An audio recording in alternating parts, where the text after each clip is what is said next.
What's good, YouTube, man? It's your boy, man, Jake Willie Silly, man, aka Mr. Take It Easy. Before you end up like Beezy, man, make sure y'all follow my Twitch, man. Subscribe to my second channel. Everything you need to know about your boy Jake is in the description down below. For all my new subscribers and new viewers, if y'all do want to go check out all of my scare reactions, it is in the playlist section over yonder. But anyways, man, we got 3 very scary, true Motel horror stories. Hold on, y'all. I forgot it's summertime for y'all, bro. You know what I'm saying? I really forgot it's summertime for y'all. You know what I mean? Like, I'm like, y'all ain't got to go to school tomorrow. You know, and I got a whole lot of shouties that watch me, bro. So I'm like, okay, that's why I got more viewers than I have now, because most of y'all on summer break. You know what I mean? When it comes to the high school graduates, high school graduates, man. You know what I mean? Hey, enjoy the little bit of summer you have. Enjoy the little bit of summer you have, because I promise you, man, once it get close to August, you're going to get a job. You know what I mean? Are you going to college? Are you going to the military? What you going to do? The refrigerator finna start getting shorter and shorter and shorter. You finna come out that phone bill. You finna come out that phone plan. You know what I mean? Like I said, 12th grades, you ain't going to have a nice summer this year.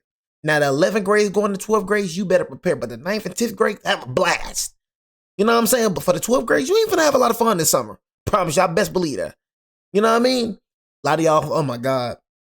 And I told y'all, my advice, you say I got my senior year next year, then I'm done.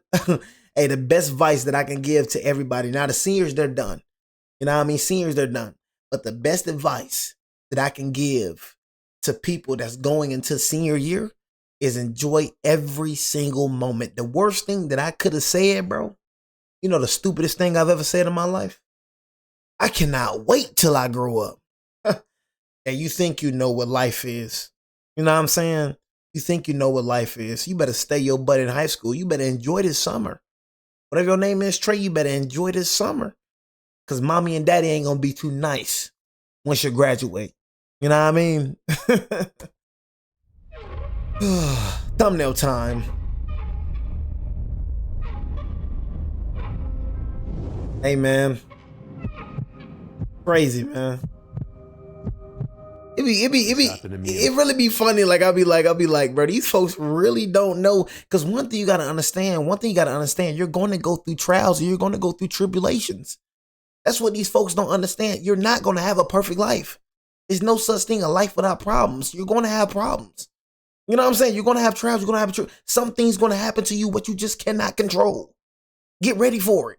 It's some things in life you just can't control. You're going to go through things. You know what I'm saying? So all I'm saying is get prepared for it, bro. Get prepared. About 2 years ago, when I was driving home from New York down to Tennessee to visit one of my friends from college, I made the trip alone because I actually like driving long distance by myself. Shit. I usually just listen to podcasts or music the whole way and stop whenever I feel tired. I left early in the morning, thinking I could probably make the whole drive in one shot, but by the time it got late, I realized I was way too exhausted to safely keep driving. It was around 1 in the morning at that point, and I was somewhere in Virginia off a highway I don't remember anymore. I pulled off at one of those blue sign exits that only has a gas station, a food place, and a couple old motels. I chose the cheapest motel because I honestly just needed somewhere to sleep for a few hours. Forget cheap, bro. Pretty rough from the outside. Forget cheap. It was one of those. You talking about it looked pretty, bro? Look at this, bro. Like, look where you stand at, bro. You know what I'm saying? Like, for me, I ain't gonna lie, I'm bougie, bro. You know what I'm saying? I'm bougie. You feel me? Like, bro, I freaking stay in hotels, bro. 4-star hotels, man. 5-star hotels. Y'all ever stayed at MC Suites? You know what I'm saying? You ever stayed at MC Suites? Oh my God, y'all. MC Suites, man. Man, wake up, bro, to some bomb old breakfast, bro. I'm talking about some omelets, man. Oh my God. You feel me? Like, I gotta stay in the hotel. I can't stay in no motel, bro. I stayed in another freaking hotel, bro, when I went back to Alabama, bro. Had some bomb old breakfast, bro. 2-floor motels where every room faces the parking lot. At that motel. Motel from every scary movie ever. Half the lights outside were out, and there were barely any cars there. Slow night, I guess. I almost left and found another place, but I was so tired, and honestly, I was looking for a bed, not some glamorous resort. The front office was behind thick glass, even though it was open. I want some breakfast when I wake up. Looked like he was in his 50s. He barely even looked up when I walked in. I paid for the room, got my key card, and asked if they had many vacancies. He said most of the rooms upstairs were empty. I remember that because it made me feel a little better knowing there wouldn't be people making noise all night. Oh boy, the irony of that. My room was on the second floor near the far end of the building. The room was old-fashioned, but for the money, that was expected. There was a weird smell to be expected in an old hotel or motel. The room was humid as hell, but the AC made such a horrible rattling noise that I just left it off. I honestly considered just sleeping in my car instead, but I was already there and too tired to care anymore. Hold on, they ain't had no AC? What? AC made such a horrible rattling noise that I just left it off. I honestly considered just sleeping in my car instead, but... Cuz ain't had AC. You think I'm finna sleep in a motel, ain't got no AC? Boy, you tweaking, boy. You know what I'm saying? Bro talking about the AC was rattling, man. I had to turn off the AC. Man, what? I can't sleep without the fan. You know what I mean? I know a lot of people like, I need that fan right beside me blowing in my face. I'm talking about Antarctica. You feel me? When they're sleeping, they gotta be Antarctica. You know what I'm saying? Antarctica. You feel me? It has to be freezing cold when I'm sleeping. I cannot sleep when it's like medium. I need Antarctica. You feel me? I don't like, bro, I'm telling y'all, bro, I don't care if it was cold outside, bro. When it's cold outside, you know what I'm saying? Hey, I don't care if it was cold outside. You feel me? I need that dang fan in my face. It's something about that fan I need blowing in my place. You know what I'm saying? Feels so good, bro. I ain't gonna lie. I cannot sleep hot, bro. I can't sleep hot. I told y'all, oh my God, y'all. Oh my God, I got a little story. Y'all prepare for the story, bro. I remember, bro, when my freaking AC got freaking, bro. My AC broke in the crib. Bro, and it was summertime, bro. Glad, but we got that junk fixed, man, bro. It was summertime, bro. I was like, oh my God. Bro, it was 96 degrees in the crib, bro. All I know, I was sleeping. Bro, I was in this room right here sleeping butt naked with no clothes on. You know what I'm saying? Butt naked, you feel me? With no blankets on, man. I'm just sleeping butt naked. You know what I'm saying, bro? 96 degrees. Try to turn on the fan. The fan was blowing out hot air. You know what I'm saying? The fan wasn't working. It was blowing out hot air. I was just steaming. It was more cool outside. Like 80-something degrees outside. Like 96 in the crib. I was like, oh my God. I was already there and too tired to care anymore. I locked the door, shut the blinds. I took a shower and laid down on the bed with the TV on low volume. I was in bed for around 20 minutes before I started hearing arguing next door. Sounded like a couple fighting. Mind your business. Great. The walls were thin enough that I could hear muffled voices, but not clearly enough to make out full sentences.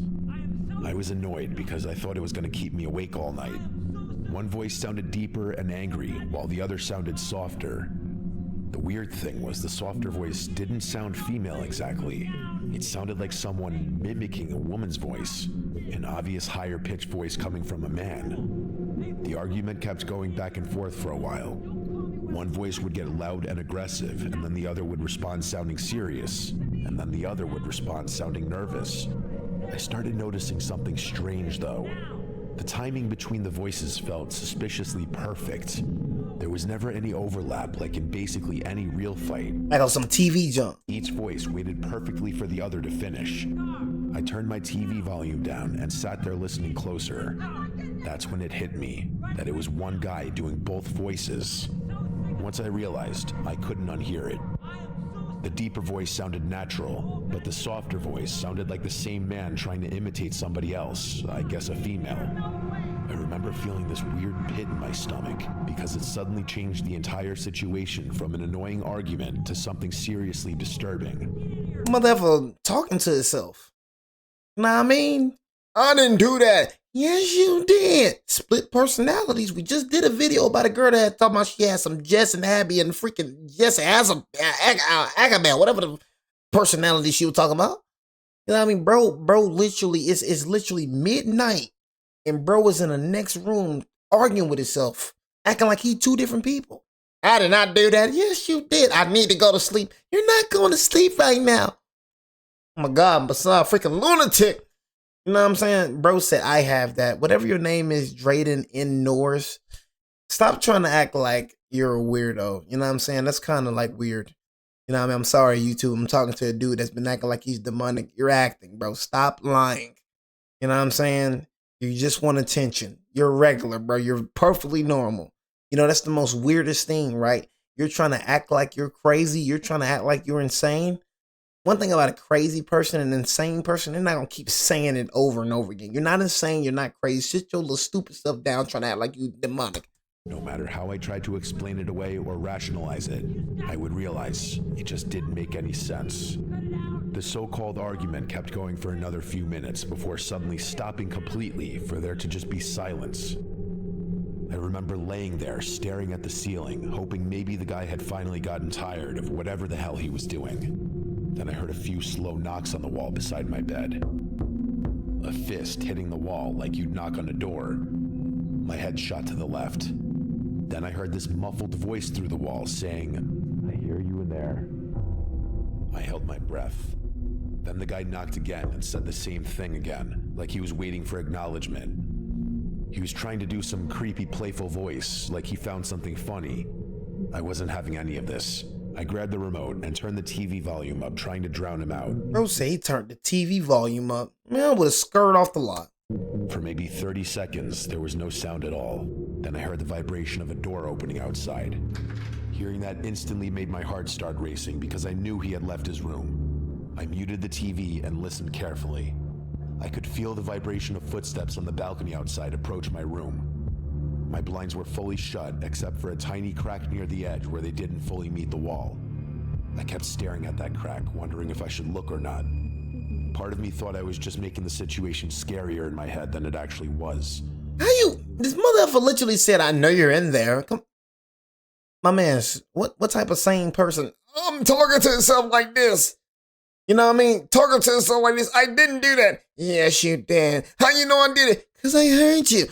That motherfucker talking to himself like that. And then you got this little stupid, weird motherfucker knocking on your door talking about, "I hear you in there." Like, stop. Let's not try to be delusional, acting like this just a situation you just blowing over purport. Like, come on now. Like, you can't make this up, my guy. But if you want to die, die then, bro. You can die. Eventually, curiosity got the better of me. Gosh. I walked slowly to the window and pulled the blinds apart just enough to see outside. The second I looked through, I saw a man standing right outside my window trying to look in. Holy crap. His face was so close to the glass that it made me jump backward immediately. We definitely made eye contact for a split second.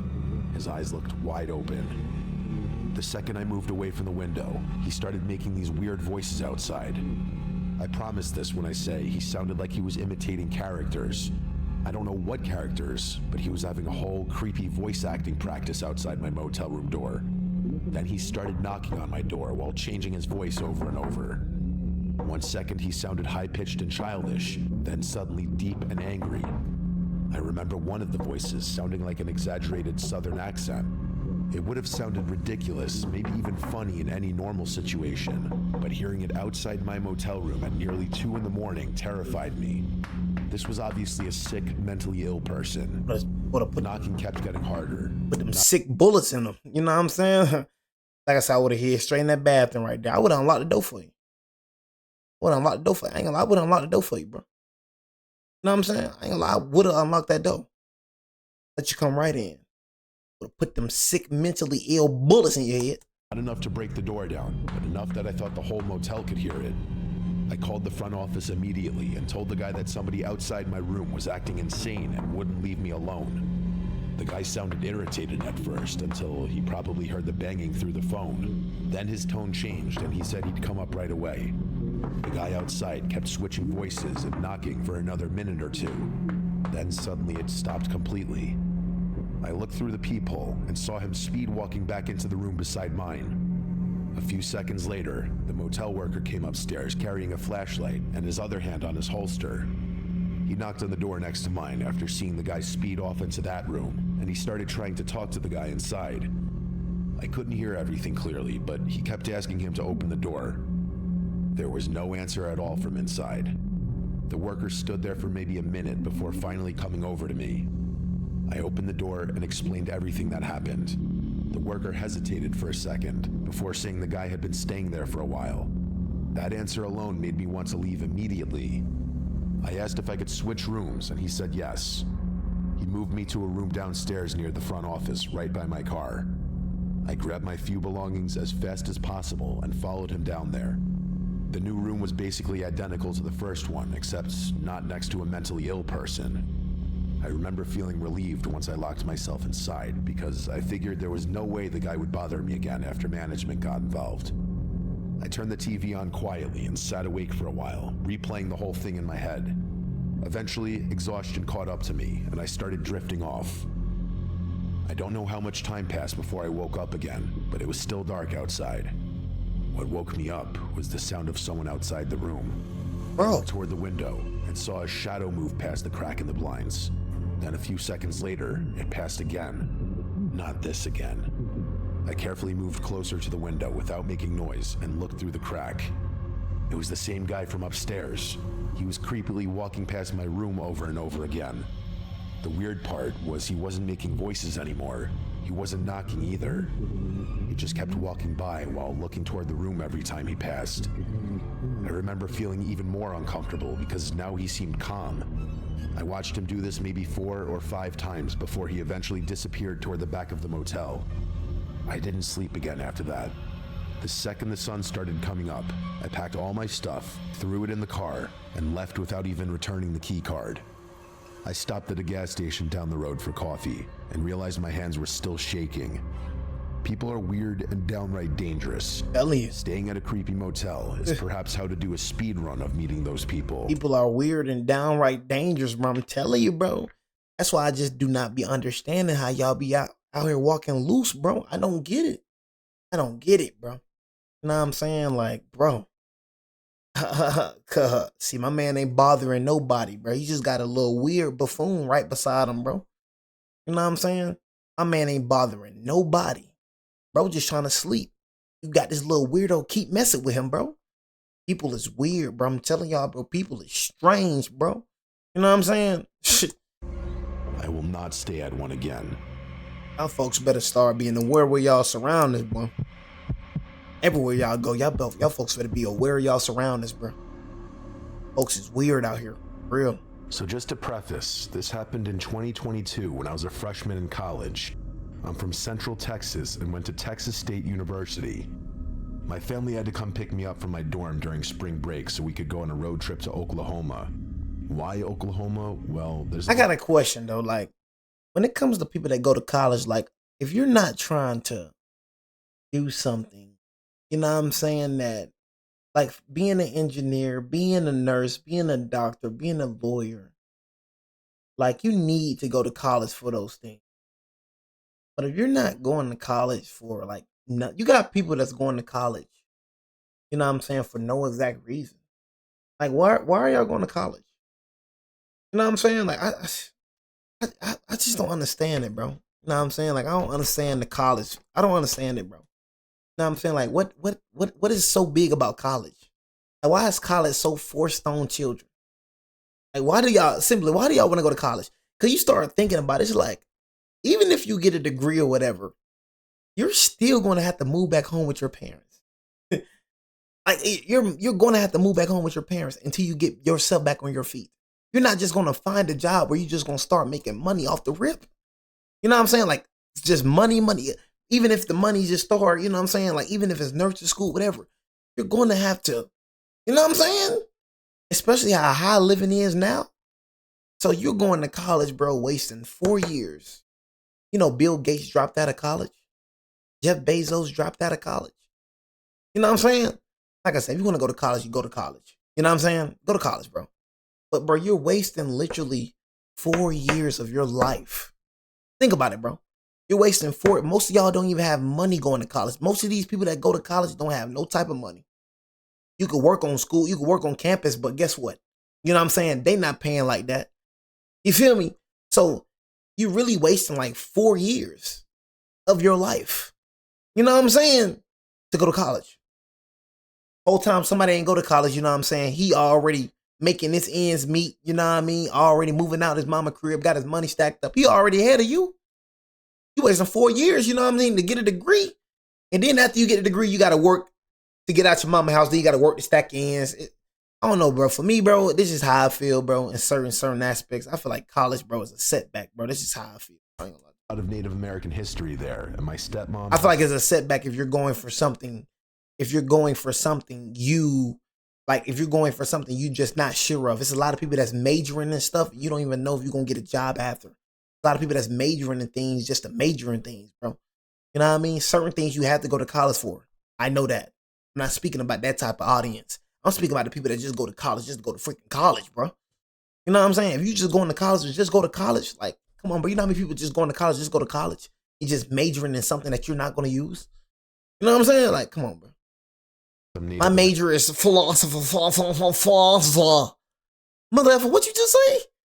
You know what I'm saying? Bro don't even know his major is. He just majored in it because it sound nice. Do you do research on your major? All type of stuff that go into college, bro. American ancestry. Anyway, we spent some time in Oklahoma before deciding we were kind of bored there. I say F college. To Branson. This road trip was only us girls, so my dad did not come with us. It was me, my 3 sisters, my stepmom, and my grandma. Once we finished up in Branson and the week-long break was coming to an end, we started our drive back to my college.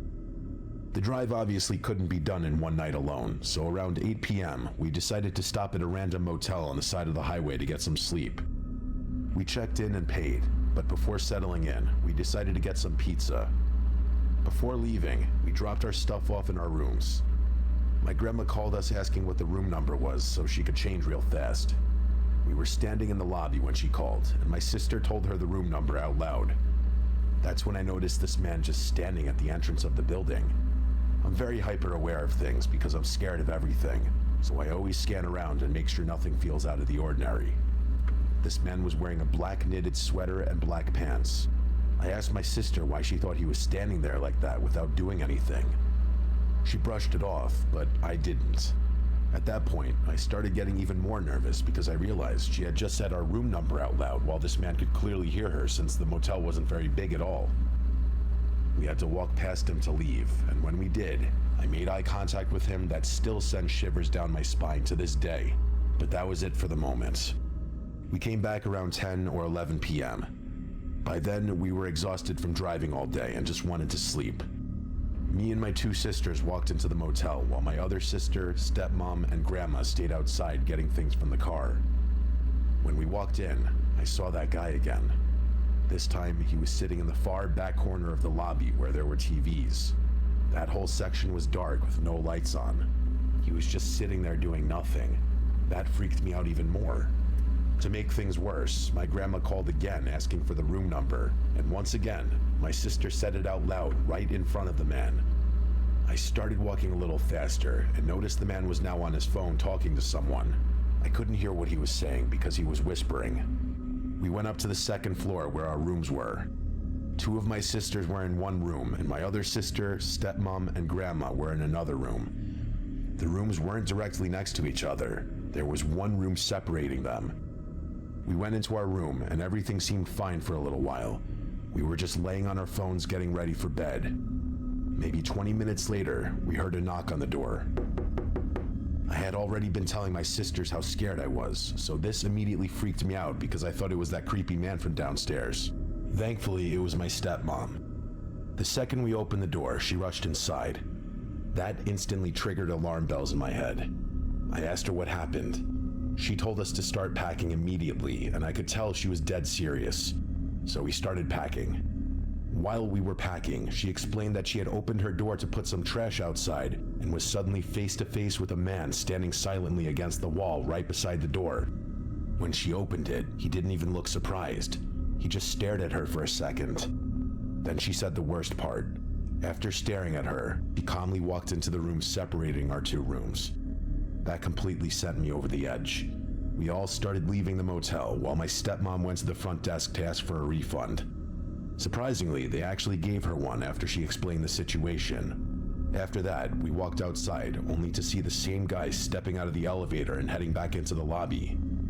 Once outside, we noticed another man who looked like he was trying to break into cars. And when I say that, I mean it. He had his hands cupped against windows looking inside, pulling on door handles and jiggling them trying to open the doors. I I was so shocked by everything happening that I caught myself just standing there frozen. I guess we were being kind of loud because he suddenly looked over at us while we were getting into the car. He then looked toward the motel entrance and motioned his head like he was signaling someone to come outside. Thank God by then we had all gotten into the car already because I watched all of this happen from the window. The first creepy guy I had noticed earlier walked outside and started talking to the other men while they kept looking over at our car. Extra. I still hadn't driven away yet because my stepmom had called my dad to explain what was happening. And honestly, we didn't even know where to go at that point or who would take us in that late at night. Then a third man appeared. At that point, there were now 3 men slowly walking toward our car. I begged my stepmom to start driving. I guess she was panicking and didn't know what to do because everyone in the car was yelling at her to go. We finally sped off and kept driving until around 3 a.m. before finding another motel to stay at. That motel had roaches, but honestly, I'd take roaches over what we just escaped from. I still don't know what those men were planning to do, or if they even had a plan at all, but based on the way that first man acted all night, I'm incredibly glad we left before finding out. Sex traffickers, man. You know what I'm saying? All type of stuff going on out here, y'all, bro. All type of stuff, man. Y'all be safe out here, man. So if you've never stayed at a motel, they're basically a hotel's smaller, broker little cousin. Compared to a hotel, they're usually completely bare bones. You just get a bed to sleep on, a bathroom, and that's it. But that's the beauty of them sometimes if you don't want to spend hotel dollars. Look, man, never stay in the motel, bro. I'm gonna go and tell y'all, that's just word of advice. If y'all don't know what a motel is, bro, you know what I'm saying? Y'all never, ever, you know what I'm saying? You gotta understand, bro, when it comes to human trafficking, bro, most of the victims are little kids and women. You know what I'm saying? And girls. Those most of the little kids, bro. I'm telling you, bro, ain't nobody finna human trafficking me, bro. You know what I'm saying? No, these little weirdos, bro, they ain't trying to human traffic, bro, grown men, bro. You know what I mean? I promise you, they ain't trying us, bro. They trying women, they trying girls, and they're trying weaker individuals, weaker people. You know what I mean? When somebody see me, bro, they don't think, man, I can promise you, bro, they ain't thinking about human trafficking me, cuz. You know what I'm saying? I can promise you that. I ain't gonna look like nobody to human traffic, bro. Bro, you know what I'm saying, bro? You gonna get, I'm gonna take something with me, bro. That's all I'm saying. I'm gonna take something with me, cuz that's all I'm gonna say. You know what I'm saying? And that's what I'm saying, bro. That's what I'm saying. Like, when I get a woman, bro, a woman gonna be secure. I'm gonna teach my woman how to move. I'm gonna teach my woman all my tricks. You know what I mean? I'm gonna teach her all my tricks. So when she go out, cause she gonna have to go out without me sometime. You know what I mean? But you gotta teach your woman how to move. You gotta be the real man in the relationship. You feel me? Cause I'm overprotective. I am not gonna lie to you. You know what I'm saying? I'm overprotective, bro. You feel me? Be overprotected by my kids. I'm be overprotected by my wife. You know what I'm saying? Gotta teach your wife how to move, man. She ain't gonna forget it. You know what I mean? Honestly. You know, sometimes you ain't gotta say it, bro. You know what I'm saying? Actions speak louder than words a lot of times. You know what I mean? The way you start moving, she start moving like that. If a girl like you, bro, if a girl like you for real, she'll start copying everything you do. She'll start copying the way you talk. She'll start copying everything. So you ain't really gotta tell her. She'll start doing it on her own. 2 times you book a motel or when you're on a road trip, or if you're on a long vacation and want to offset the costs for a hotel with a motel for part of the trip. So my girlfriend Julie and I were the first example. We were driving down to Florida, which is a 17-hour drive for us. I insisted on driving all the way through or just sleeping in the car, but she didn't want to do that, understandably. When we were about 11 hours into the drive, it was dark, late, and I was feeling that feeling of struggling to keep my eyes open. We had already pinned a motel on the map half an hour earlier that Julie found. It was about a half mile off the highway.